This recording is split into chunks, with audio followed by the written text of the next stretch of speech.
You know that feeling when your stomach drops because you just remembered a bill you forgot about? That split second of panic where your brain frantically calculates whether you can cover it without your checking account going negative? I used to get that feeling 3, 4, sometimes 5 times a week. And the weirdest part wasn't the stress itself. It was how much mental real estate that stress occupied, how it colonized every quiet moment, every decision, every conversation about the future. Years, I thought financial stress was just part of being an adult, like taxes or back pain. Something you complained about, but ultimately accepted as the price of participation in modern life. Then something shifted, and I realized I'd been operating under a fundamentally broken assumption about what money actually does. Most people think money buys things: cars, houses, vacations, security, and sure, on a surface level, that's technically true. But what I discovered is that money's real function, its actual superpower, is that it buys brain space. It purchases mental bandwidth. And when you don't have enough of it, you're not just broke financially. You're broke cognitively. You're running your entire life on a processor that's maxed out, with half your RAM dedicated to a background anxiety program you can't close. Let's talk about what financial stress actually does to your brain. Because this isn't some abstract psychology concept. This is measurable, documented, terrifying neuroscience.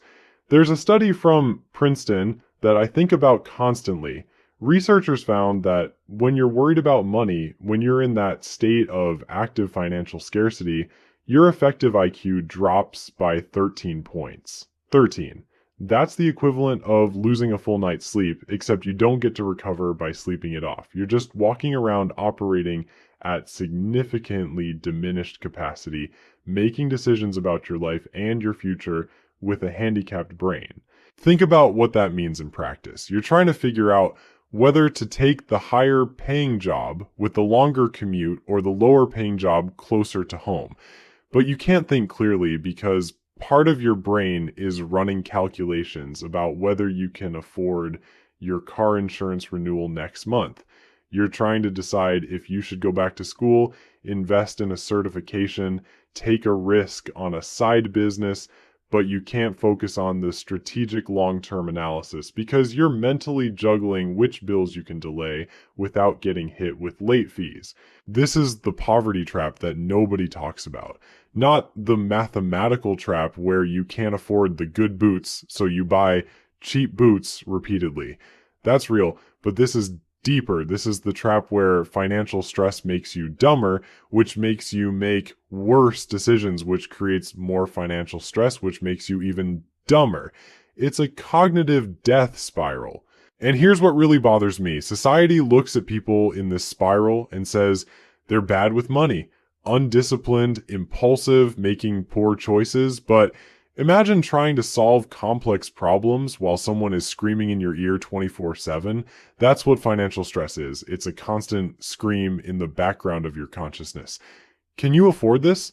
What if the car breaks down? What if you get sick? What about next month? What about next year? You're not making bad decisions because you're bad at decisions. You're making bad decisions because you're trying to make decisions while being mentally held underwater. I remember the exact moment I understood this on a personal level. I was at a coffee shop trying to work on a project that could have genuinely improved my career trajectory. Something that required deep focus, creative thinking, strategic planning. And I sat there for 90 minutes staring at my laptop, accomplishing absolutely nothing, because my brain kept drifting to the fact that I had $340 in my checking account, and rent was due in 9 days and I hadn't been paid yet. I couldn't think about the future because I was too busy trying to solve the present. That's when it clicked. I wasn't failing to plan for the long term because I was short-sighted or lazy. I was failing to plan for the long term because I literally didn't have the cognitive resources available to do it. All my processing power was allocated to immediate survival. And you can't build a cathedral when you're spending all your energy making sure the foundation doesn't collapse. But here's where this gets interesting, and this is the part that changed everything for me. The research shows that it's not actually the amount of money that determines your stress level. It's the buffer. It's the gap between what you have and what you need. Two people can make the exact same salary and have wildly different stress levels depending on their expenses, their obligations, their safety margin. Someone making $45,000 with $2,000 in savings and manageable expenses can be exponentially less stressed than someone making $85,000 with no savings and high fixed costs. Because stress isn't about wealth. Stress is about volatility. It's about whether an unexpected $600 expense is an inconvenience or catastrophe, whether a bad month means rearranging some plans or facing eviction. This completely reframes what financial success actually means. We're obsessed with income.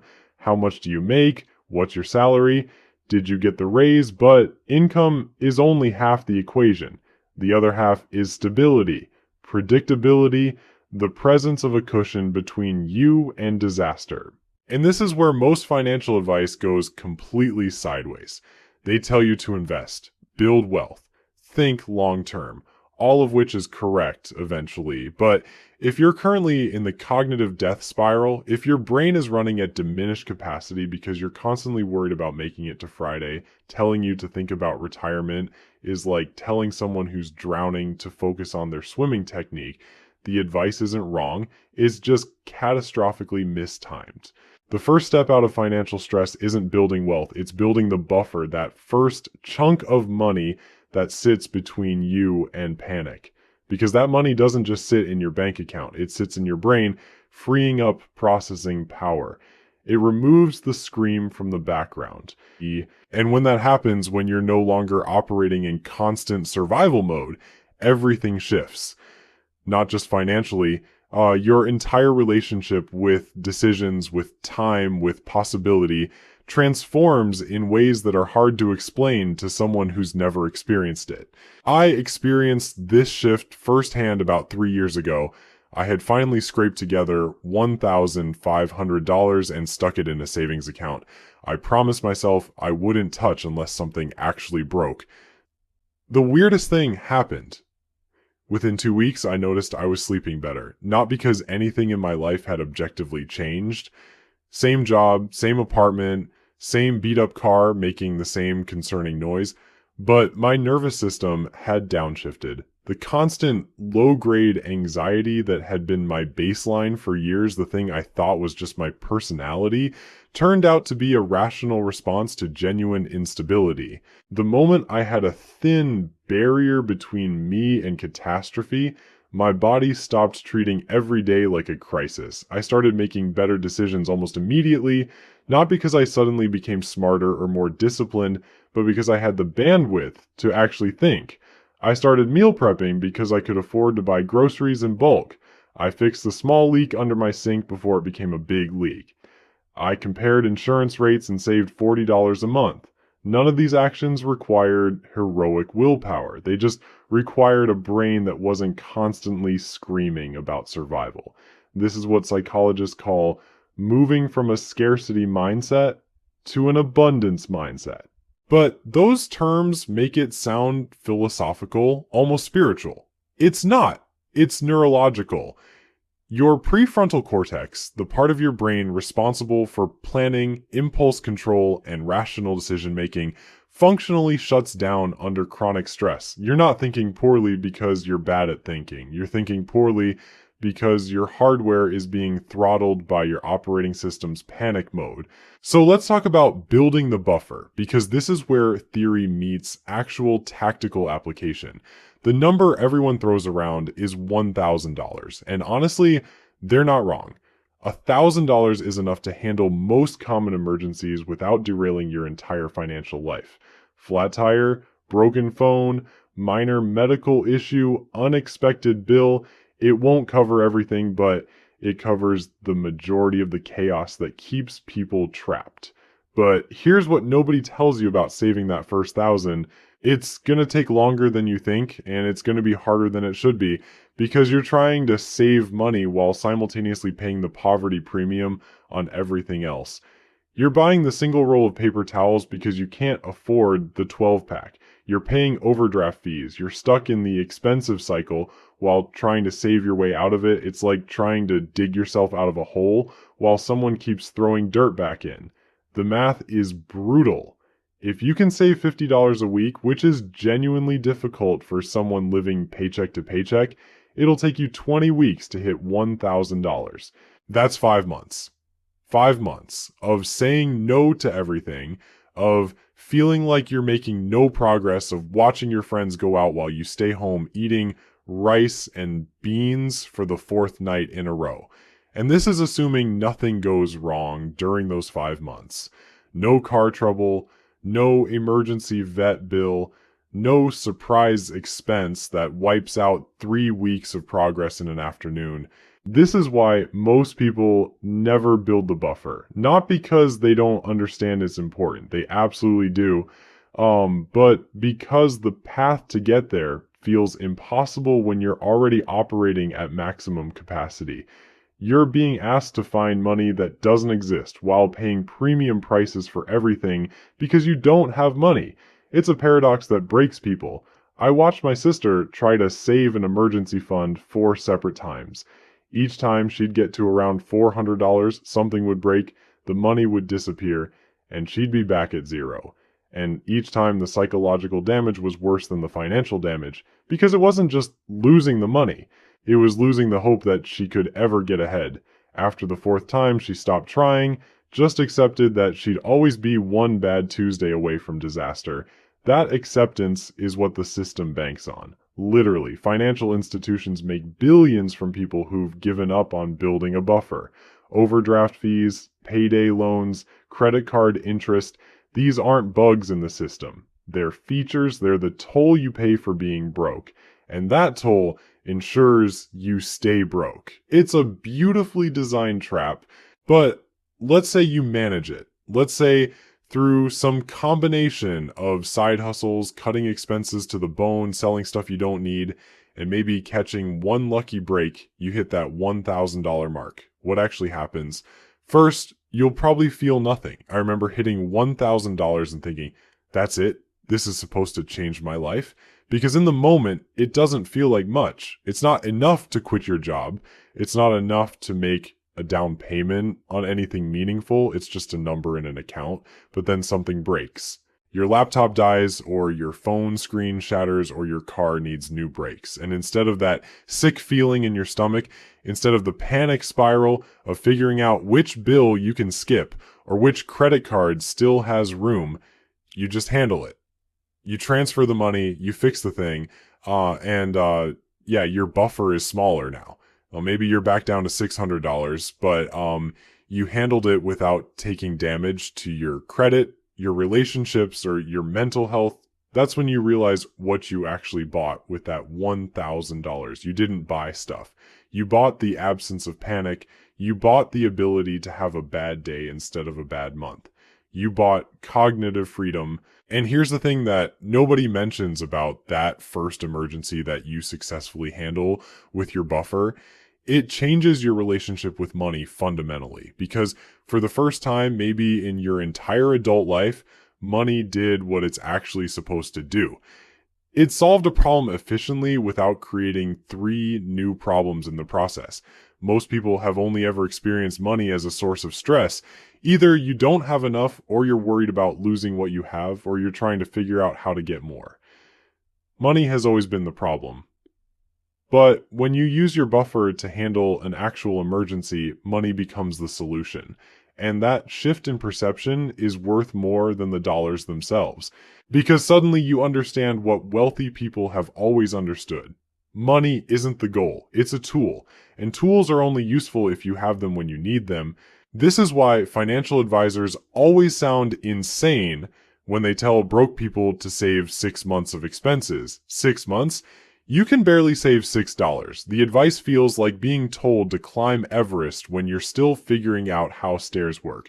But they're not wrong about the destination. They're just skipping about 15 critical steps about how you actually get there. So let's talk about those steps, because the path from zero to that first $1,000 isn't a straight line. It's more like one of those old Nintendo games where you die constantly, restart from the beginning, and slowly memorize the pattern until you finally make it past the first level. The difference is that in real life, there are no cheat codes, and every time you restart, you're a little more tired than the last time. Step one is actually the hardest, and it has nothing to do with money. You have to give yourself permission to be bad at this. You have to accept that you're going to fail multiple times before anything sticks. My first attempt at saving an emergency fund lasted 9 days. 9. I got to $87 before my inspection sticker expired, and I had to pay the fine plus the inspection. Back to 0. Did I feel like a failure?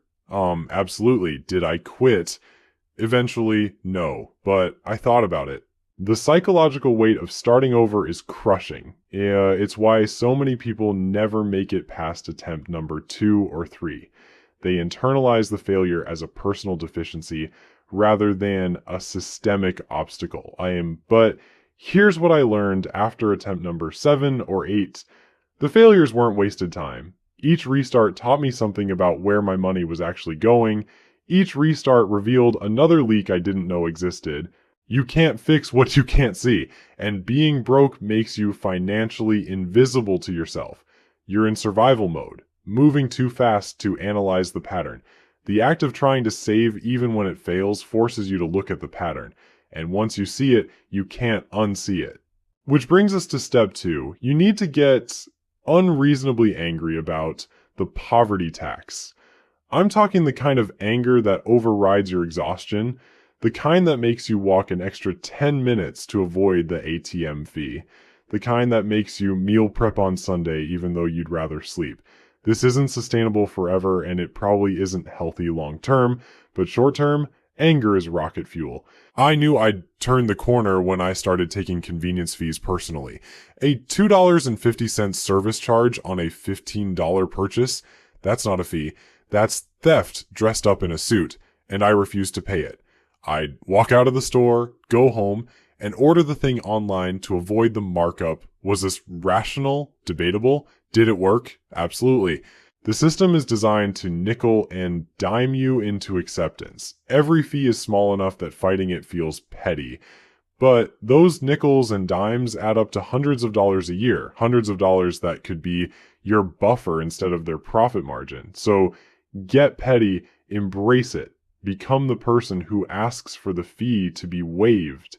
Become the person who switches banks to avoid the monthly charge. Your dignity will recover. Your bank account won't if you don't. Step 3 is understanding the difference between cheap and frugal.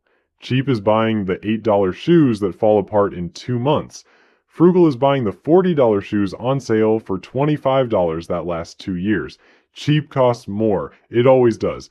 But when you're broke, you often can't afford to be frugal because frugal requires upfront capital. This is the trap within the trap. You know the better choice. You can do the math. But math doesn't help when you have $12 and the cheap shoes are $8 and the good shoes are $40. You take the $8 shoes and you hate yourself a little for it, and the cycle continues.